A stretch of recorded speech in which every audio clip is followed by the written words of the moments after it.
An event is always just an event. This is a foundation to awareness that we only label them when we experience an emotion, good or bad. So emotions range from shock, denial, anger, embarrassment, despair, depression, and so on.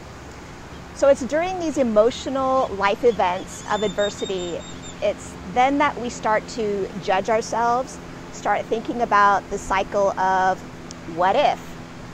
This is destructive because your low level of confidence from the adversity takes you down a mental and or physical self-destruction. But when faced with adversity, you can react two ways. You can wallow in despair and play victim, which robs you of your dreams and your happiness, or you can pivot, find value in what happened, and redirect, having more resilience and courage.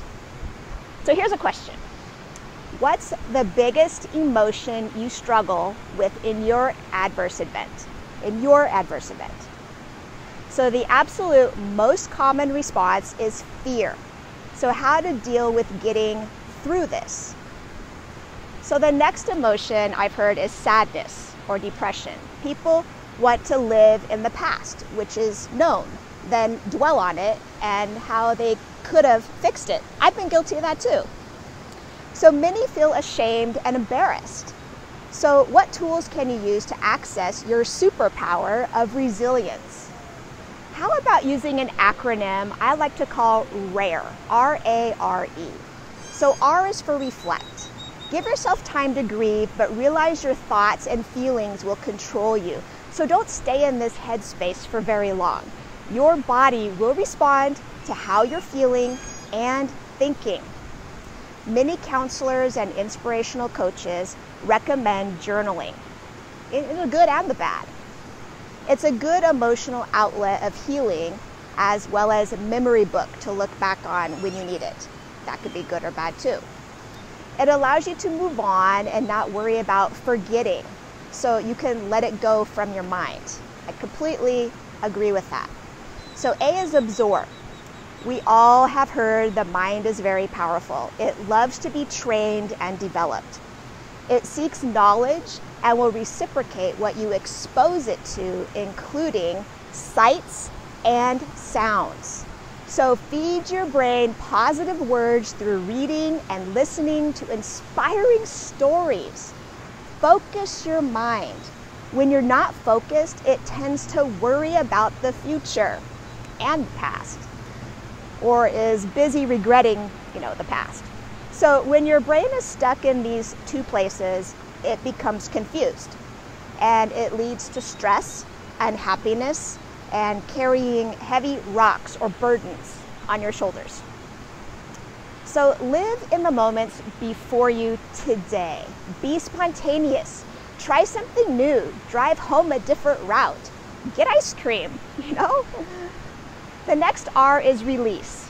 At some point, we must let the pain and grief go physically and mentally. It's hard to separate yourself from the pain of adversity. I know that. I think it's the hardest step. It's hard to let go because most of the time we fear we will forget.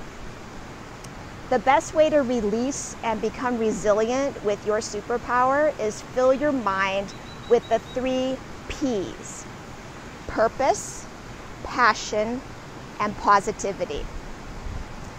Go on a personal development binge and feed your mind everything positive, full of possibilities, love, happiness, and success. Your mind will seek these things. They will seek love, blessings, inspiration, and motivation.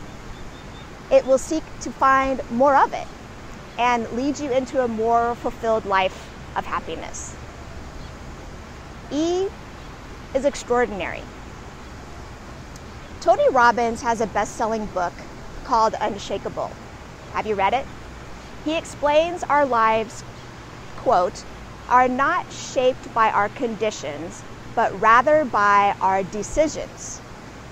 So living an extraordinary life is a choice that is always available to you despite your circumstances. subconsciously, our brains are holding us back from fear and failure, especially when we've experienced it before. So in his book, he also went on to explain that our brains are wired for survival. They're not wired to make us happy. So the lesson here is control your mind and your attitude. Even when confronted with a hopeless situation, the single most important decision in life is this. Are you committed to being happy? You can live bitter or you can live better, honestly. So slow down, admire small miracles, journal, appreciate the moments before you, in the present. Understand yourself, invest in lifelong learning, have high expectations. You're worth it. Work on dealing with success and failure, and simply work harder on your mindset because it will set you free and it will build great confidence. And you can live an extraordinary life.